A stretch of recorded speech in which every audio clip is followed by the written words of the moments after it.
Job లేక ఇబ్బంది పడుతున్నారా? అయితే మెడికల్ కోడింగ్ మీకు మంచి ఆప్షన్. వెంటనే కాల్ చేసి కోర్సులో జాయిన్ అవ్వండి. నమస్తే రమ్మగారు. నమస్తే జయ. రమ్మగారు, విక్రమ బేతాల కథలు చాలా రోజులు అయిపోయింది కదండి. ఈ మధ్య చెప్పలేదు. అవును, సిరీస్లు, పండుగలు అట్లా హడావిడులు. వెళ్ళిపోతున్నాం. ఆ. పట్టుబదలని విక్రమార్కుడు మళ్ళీ వెనక్కి నడిచాడు. కళేబరాన్ని భుజం మీద వేసుకున్నాడు. దాన్ని పుచ్చుకుని నడుస్తున్నాడు. కళేబరాన్ని ఆశ్రయించుకుని ఉన్న ఆవహించి ఉన్న భేతాళుడు, రాజా నీకు మార్గాయాసం తెలియకుండా ఒక కథ చెప్తాను అని చెప్పి ఆ కథ ఏమిటో విందాం. పూర్వం శ్వేతవనంలో దృఢవ్రతుడని ఒక తపస్వి ఉండేవాడు. ఈయన నిజానికి తపస్వి కాదు, ఏ తపస్సు చేసేవాడు కాదు, బ్రహ్మచారి, ఒంటరివాడు.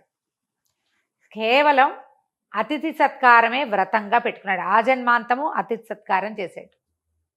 ఇంట్లో సాధారణంగా ఆ కాలంలో చేయవలసిన అగ్నిహోత్రం చేసుకునేవాడు. ఒక అడవిలో ఓ పర్ణశాల వేసుకుని ఉండేవాడు. అగ్నిహోత్రం ఉండేది, అగ్నికార్యం చేసుకునేవాడు. కందమూలాలు అవి తీసుకొచ్చి పెట్టుకునేవాడు. తనకు కావాల్సిన దానికంటే ఫలాలు, కందమూలాలు ఎక్కువ తెచ్చుకునేవాడు. ఆ దారిని పోయే ఎవ్వరికైనా అతిథి సత్కారం చేసేవాడు. ప్రతిరోజు ఎవరో ఒక అతిథి ఉండేవాడు అతనికి. అతిథి సత్కారమే అతని వ్రతం. ఇక తపస్సు గిపస్సు ఏం లేదు. కానీ అడవిలో ఉండటం వల్ల ఏకవస్త్రంతో, అంటే ఈ నార బట్టలు కట్టుకోవడం, ప్రజలు అందరూ ధరిచే నేత బట్టలు అవి ఆయనకి లేవు. తపస్విగానే కనపడేవాడు. అట్లా ఎన్నేళ్ళో చేశాడట దృఢవ్రతుడు. అయితే ఒకనాటి రాత్రి కొంచెం వర్షాకాలము, పెద్దగా పళ్ళు గిళ్ళు ఏమీ లేవు. ఎవరో తలుపు కొట్టారు. ఒక ఆజానుబాహు ఋషి స్వరూపుడుగా కనపడుతున్న ఒక ఆయన నిలబడి ఉన్నాడు వాకిట్లో. వానగా కూడా ఉంది. తలుపు తీశాడు. తీసి, అయ్యా నమస్కారం, దయచేయండి, అది పూట నా ఆతిథ్యం స్వీకరించి ఇక్కడ నిద్రించి రేపు ఉదయం వెళ్దురు కానీ వానగా కూడా ఉంది అన్నాడు. అనేసరికి అలా వచ్చిన ఆయన అన్నాడు, నన్ను లోపలికి రమ్మంటే నేను ఒక్కడిని రాను, నా వెనకాల 7 వస్తారన్నాడు. పర్వాలేదు రండి అన్నాడు. ఆయన ఒక్కడినే పిలవల, 7 వెనకాల 7, మొత్తం 8 మంది, అందరూ ఋషులల్లే ఉన్నారు. లోపలికి వచ్చారు. ఇతను ఏం చేశాడు, గబాలన, అయ్యో 7 రమ్మన్నా కానీ అంత తిండి లేదు మన దగ్గర, 2 పళ్ళు 2 దుంపలు ఉంటాయి, వీళ్ళందరికీ ఏం పెట్టేమి మనం అని ఆలోచించి, పోనీ ఇప్పుడు బయటికి వెళ్దామంటే రాత్రి అయిపోయింది, వర్షం పడుతోంది, ఏం పళ్ళు ఏ దుంపలు దొరుకుతాయి, వాన, అర్ధరాత్రి, లేట్ నైట్. సరే ఈయన ఏం చేశాడు, ఈయన ముందు గది ఒకటి ఉంది, పెద్ద వసారా లాంటిది, లోపల అగ్నికార్యం చేసేది ఒక ఇది ఉంది. అగ్నిహోత్రం దగ్గరికి వెళ్ళాడు. వెళ్ళేసరికల్లా ఈయన ఒక 2 పళ్ళు 2 దుంపలు గోడల దగ్గర పెట్టేవాడు. ఆ 2 దుంపలు 2 పళ్ళ స్థానంలో ఇన్నిన్ని కందమూలాలు, ఇన్నిన్ని ఫలాలు కనపడ్డాయి. ఆశ్చర్యపోయాడు.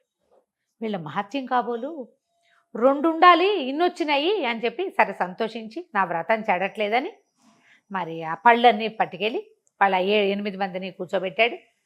సరే ఒళ్ళు తుడుచుకోవడానికి ఏదో చిన్న వస్త్రం లాంటిది ఇచ్చాడు. అందరూ వానబడింది, మొహము తలలు తుడుచుకున్నారు. ఈ పళ్ళు అందరికీ పెట్టి, నేను దుంపలు కాల్చుకొస్తానండి అని వెనకాల పెద్ద కుంపటి ఉంటే దుంపలన్నీ చక్కగా కాల్చి పక్వం చేసి పట్టుకెళ్ళాడు. అన్ని ఆకుల్లో పెట్టి అందరికీ దుంపలు కూడా వడ్డించాడు. దుంపలు కూడా హాయిగా తిన్నారు. ఏదో ఆ మాట ఏమంటే, నువ్వేం చేస్తుంటావు ఏమిటంటే, అతిథి సత్కారమే నా వ్రతం స్వామి, ఇక్కడే ఉంటాను, వేరే తపస్విని కాను, నేను అగ్నికార్యం మాత్రమే చేసుకుంటానని తన గురించి ఏవో చెప్పాడు.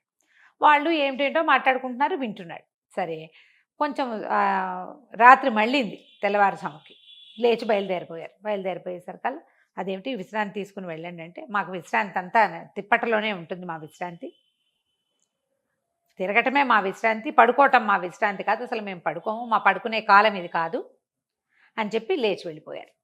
పెద్ద ఆయన వెళ్ళాడు. మొదట వచ్చిన ఆయన వెనకాల అందరు నడుచుకుంటూ వెళ్ళిపోతుంటే అందులో ఆఖరివాడు ఈ దృఢవ్రతుడు చెప్పాడు, ఏమిటయ్యా అట్లా పోనిస్తున్నావు, ఆయన ఎవరనుకున్నావు, ఇంద్రుడు, మేమందరం దిక్పాలకులము, అష్టదిక్పాలకులం, ఆయన పెద్దవాడు. తర్వాత 7 వచ్చారు అంతే కదా, ఏదైనా వరం అడగయ్యా ఇస్తాడు, రాత్రి వేళ ఆహారం పెట్టావు, నీకు పరీక్ష ఇది, అడగమంటే ఈయన గబగబా వెళ్ళి ఆ దృఢవ్రతను ఆయన దండం పెట్టి, అయ్యా మీరు ఒప్పుకుంటే నేను ఒక వరం అడుగుతానండి అన్నాడు. ఆయన సిద్ధపడ్డాడు వరం ఇవ్వడానికి. అడగమన్నాడు. ఆయన ఏమనుకున్నాడు, ఈయన బొందుతోనే నేను కూడా స్వర్గానికి వచ్చేస్తా అంటాడు, లేదా బోళ్ళంతమంది అప్సరసాంగలను, బోళ్ళంతమంది రంభా, ఊర్వశి, తిలోత్తమ, మేనక బోళ్ళమంది ఉన్నారు, వాళ్ళలో ఎవరితోనైనా ఒక రంభా సంభోగం కావాలని అడుగుతారు మామూలుగా. వీళ్ళు ఎవరైనా అటువంటిది ఏదో అడుగుతాడని ఐశ్వర్యం, అంతకంటే ఏం అడుగుతారు, నీ ఇష్టం అన్నాడు. అనేసరికల్లా ఈయన అన్నాడు, అయ్యా అతిథి సత్కారం చేయటమే నా యొక్క ఇదండి, అయితే అతిథులకి కాలక్షేపంగా ఉండటానికి నేను పాచికలాడేందుకు నాకు మనుషులు కావాలి. ఎవరితో పాచికలాడినా నేనే గెలిచేలాగా వరం ఇవ్వండి నాకు అన్నాడు. బాగుంది. నాతో పాచికలాడడానికి రోజు మనుషులు రావాలి, వాళ్ళు నా చేతిలో ఓడిపోవాలి. బాగుంది. క్షుద్రమైన వరం లాగా తోచింది ఆయనకి. ఆ, ఆ. కానీ అతను అవేవైనా అడిగితే ఒప్పుకునేవాడు ఆయన సంతోషంగా. ఏమనాలి, ఒప్పుకున్నాడు. ముందు తను ఇస్తానన్నాడు కాబట్టి మాట ఇచ్చేసాడు. అలాగే లేని 2 పాచికలు సృష్టించి చేతిలో పెట్టాడు. వీటితో ఆడుకో, నువ్వే గెలుస్తావులే అని వెళ్ళిపోయాడు. మొత్తం గుంపంతా వెళ్ళిపోయాడు. దండం పెట్టి పంపించేశాడు. ఇక మర్నాటి నుంచి చుట్టుపక్కల ఆశ్రమాల వాళ్ళు ఎవరో ఒకళ్ళు ఈయనతో ఆడడానికి వచ్చేవాళ్ళు. కాసేపు పాచికలాడి ఓడిపోయేవాళ్ళు. పందాలు లేవు, ఆటే, డబ్బేం కాదు, ఏమీ లేదు, ఆట. అంతే. ఓడిపోయేవాళ్ళు అంతే. అక్కడి నుంచి ఈయన పండో ఫలమో దుంపో ఏదో చక్కగా పెట్టేవాడు. ఆయన అతిథి సత్కారం ప్రతిరోజు జరిగేది. అతనికి కావాల్సింది ఏమిటి మెయిన్? తన చేతిలో ఓటమి పాలవటం. అతిథి సత్కారం రోజు ఎవరైనా తన దగ్గర తినడానికి రావాలి. ఓకే, అంతవరకు బాగుంది. మళ్ళీ ఆట ఇప్పుడు ఆడేటప్పుడు నేనే గెలుపొందాలని ఒక్కొక్కళ్ళకి అనిపించచ్చు కదా, వ్యసనం కదా ఆట అనేది. ఆటలో నాది పై చేయి కావాలని కోరుకున్నాడు అంతే. ఆయన ఏం పందెం పెట్టి ఎవరి దగ్గర ఏమి పుచ్చుకోలా. ఆటలో నేను గెలుపొందాలని కోరుకున్నాడు. ఎప్పుడు ఎవరితో ఏ కాన్ఫ్లిక్టు రాలే ఆయనకి. భూలోకంలో ఉన్న నాళ్ళు చక్కగా అందరితోటి ఆడేవాడు, గెలుపొందేవాడు. చక్కగా వాళ్ళు ఈయనకి తెచ్చిన కందమూలాలు ఫలాలు తినేవాళ్ళు, హాయిగా సంతోషంగా. ఏ రోజు కారోజు అమ్మయ్య ఇవాళ నా వ్రతం పరిసమాప్తయింది అని దండం పెట్టుకునేవాడు. కొంతకాలానికి ఈయనకి కాలం చెల్లింది. యమభట్లు వచ్చారు. ఈయన తన పాచికలు చేత పుచ్చుకుని పోయాడు. పాచికలు కూడా పుచ్చుకుని వెళ్ళాడు. వెళ్ళేసరికల్లా పైకి వెళ్ళాక చిత్రగుప్తుడు చిట్టా తీశాడు. ఎవరినైనా ముందు నరకానికే తీసుకెళ్తారు. యమధర్మరాజే వీళ్ళ పాప పుణ్యాలు బేరీజ్ వేస్తారు. వేశాక ఇతను చాలా అద్భుతమైన వ్రతం, దీనికి నిత్య అతిథి సత్కారం వ్రతం చాలా అద్భుతంగా చేశాడు. ఈయనకి స్వర్గమే లభించాలి. కాకపోతే ఈయనకి వ్యసనం ఉంది, వ్యసనపరత్వం. ఆ వ్యసనపరత్వం వల్ల అంటిన పాపం వల్ల ఈయనకి ఇలా నరకలోక సందర్శనం మాత్రమే ఉంది అని చెప్పారు. నరకలోకంలో చూపించాలి, మొత్తం శిక్షలన్నీ చూపించి పంపించేస్తారు. అదే ఆయన శిక్ష. అక్కడి నుంచి ఈ నరకలోకంలో అన్ని నరకాలకి ఉన్నాయి కదా, అంధకూపం అవి ఇవి బోల్డ్ అన్ని అవన్నీ చూపించేశారు. కదా ఈయనకు బాధ వచ్చేసింది. ఏమిటి, నేను గెస్ట్ని కదా, వీళ్ళకి గెస్ట్లకి ఇవన్నీ చూపిస్తారా? చాలా కష్టంతో వచ్చింది. చాలా బాధపడి యమధర్మరాజు తోటి అన్నాడు, ఏమిటండి వీళ్ళందరికీ ఇన్ని కష్టాలు ఉన్నాయి అంటే, ఎవరు చేసుకుని పాపం వాళ్ళు అనుభవిస్తారండి. అయితే ఓ పని చేద్దామండి, నాతో పాచికలాడండి మీరు. ఒకవేళ నేను కనుక ఓడిపోయాను అనుకోండి, నేను ఓడిపోతే నేను చేసిన సమస్త పుణ్యము ధారపోసి నాకు మరు జన్మ వచ్చేదాకా నరకంలోనే ఉంటా, స్వర్గం అడగను, ఇక్కడే ఉంటా. మీరు ఓడిపోతే ఇక్కడ ఉన్న పాపలందరినీ నాతో పంపించేసేయండి స్వర్గానికి అని ఒప్పుకున్నాడు. అని అడిగేసరికల్లా యమధర్మరాజు ఇప్పుడు ఏంటంటే పాచికలు అనేది ఒక ద్యూతం. ఆ ద్యూత క్రీడకి రా అని పిలిస్తే రానని అనకూడదు, అదొక ధర్మం. ఓహో, మళ్ళీ ఇది ఒకట మహాభారతంలో ఉంది. ఎవరైనా ఆటకు పిలిస్తే నేను రానని అనకూడదు, అదొక నియమం.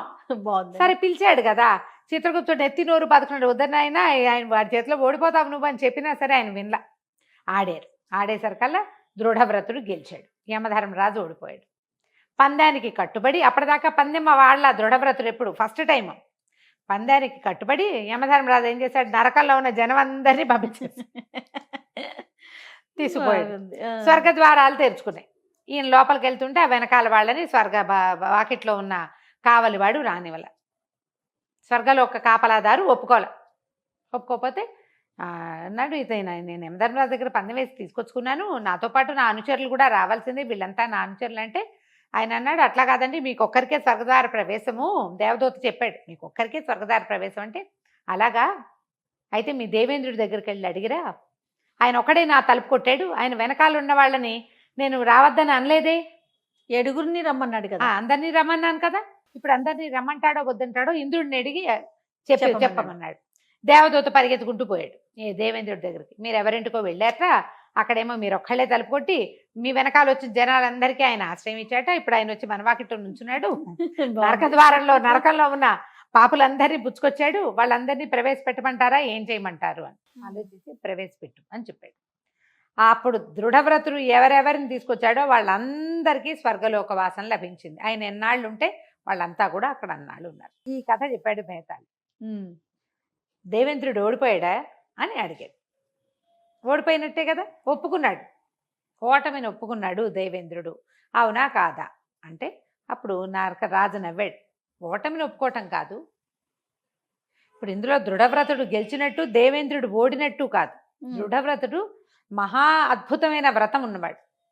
అతను సంపాదించిన పుణ్యం చాలా ఎక్కువ. సాక్షాత్తు అష్టదిక్పాలకులు కూడా ఆహారాన్ని ఇవ్వగలిగినంత గట్టి వ్రతం ఉన్నవాడు. అతని పుణ్యబలం గెలిచింది.